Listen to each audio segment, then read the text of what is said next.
تم لوگ یا تمہارے جو بڑے جس کرسیوں پہ اعلیٰ کرسیوں پہ بیٹھے ہوئے نا وہ ہمیں بھی پتہ ہے کون کون کس کس محکمے میں بیٹھا ہوا ہے. ان کا بڑا باپ دادا جو ہے وہ ان کرسیوں پہ نہ بیٹھا ہوتا کسی ہندو بنیے کی گاڑی کے ٹائر صاف کر رہا ہوتا. اور ان عورتوں کے ریٹ لکھنؤ دہلی اور ممبئی کے بازاروں میں لگ رہے ہوتے جنہیں باعزت شہری پاکستان نے بنایا ہے. ان کی کیا حیثیت تھی؟ دلیت اور شودر سے گیا گزرا سلوک ان کے ساتھ ہندو کرتا. دیکھیں سچ بڑا کڑوا ہوتا ہے اور وہ میڈیا جو پروموٹ کرتا ہے شرمین عابد چنوئے کو, وہ میڈیا جو پروموٹ کرتا ہے ملالہ کو ان لوگوں نے اپنی ماں بنا کے بٹھایا ہوا ہے. ساری دنیا کو پتہ ہے کہ ڈرامہ ہے.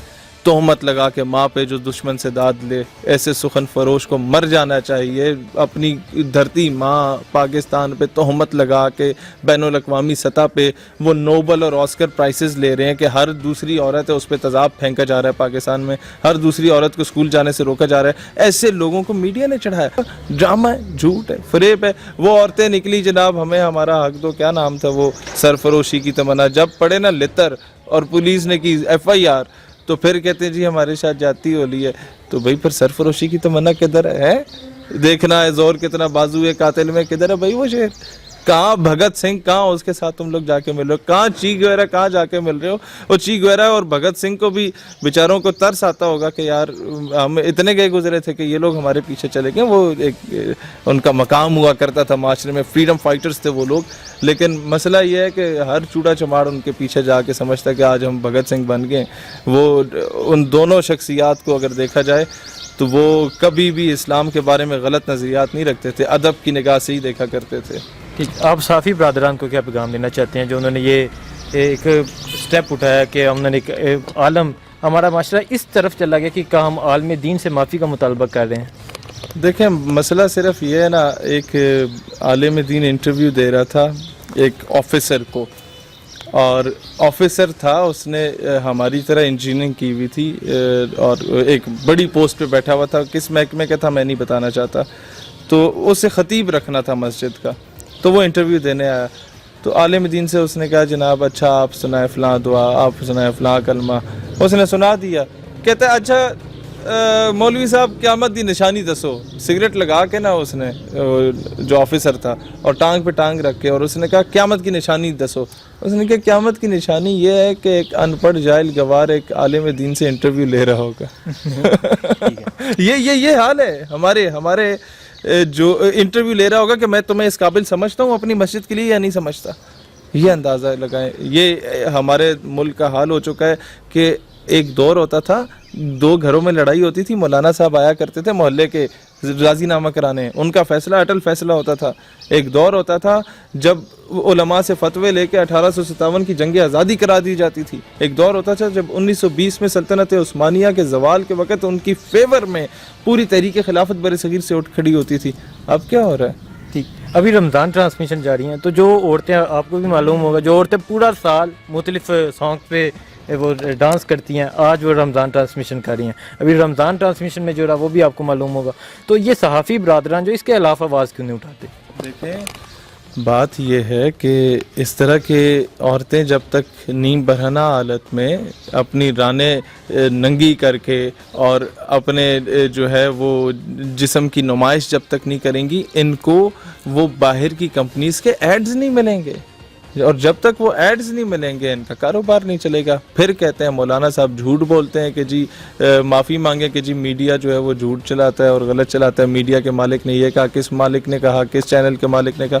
بات یہ ہے ہماری جتنے اداکارائیں ہیں وہ اداکاری کریں, ہالی ووڈ کا مقابلہ کریں, بالی ووڈ کا مقابلہ کریں, وہ ان کا کام ہے, جو کام ہے. ناچنا چاہتی ہیں ناچیں, ڈرامے بازی کرنا چاہتی ہیں ڈرامے بازی کریں, وہ فلم انڈسٹری میں کام کرنا چاہتی ہیں کریں. ہمیں کسی سے کوئی اعتراض نہیں, ہم خود سارے بڑے ماؤٹ اسکاٹ قسم کے لوگ ہیں. لیکن آپ آ کے دین سکھانا شروع کر دیں جناب. کل تک کی حریم شاہ آج آ کے جناب آپ کو سمجھا رہی ہے کہ جناب دین کیا ہوتا ہے. تو جناب پہلے اپنے ابا جی سے دین سیکھا ہے, جو بیچارہ رو رو کے معافی مانگ رہا ہوتا ہے حریم شاہ کی جگہ کہ جناب اس سے غلطی ہو گئی ہے تو آپ مجھے معاف کر دیں. مطلب مجھے تو ترس آ گیا تھا اس کے والد پہ. اس کے بعد سے تو میں نے بات ہی کرنا مناسب نہیں سمجھا کہ یار میں اگر حریم شاہ کو کچھ کہوں گا, سمجھانے کی بھی کوشش کروں گا, تو اس کے والد پہ مجھے ترس آئے گا. ٹھیک, ہمارے نوجوانوں کو کیا پیغام دینا چاہیں گے؟ یار نوجوانوں کو حسنین بھائی میرا صرف یہ پیغام ہے کہ بندے کے پتر بنو, یہ جو تم لوگ بائکوں کو سلنسر نکال کے جو ہر لوگوں کی ماں بہن کے پیچھے گھما کے پھر رہے ہوتے ہو نا, کل کو تمہاری ماں بہن نے بھی اسی گلی سے گزرنا ہے.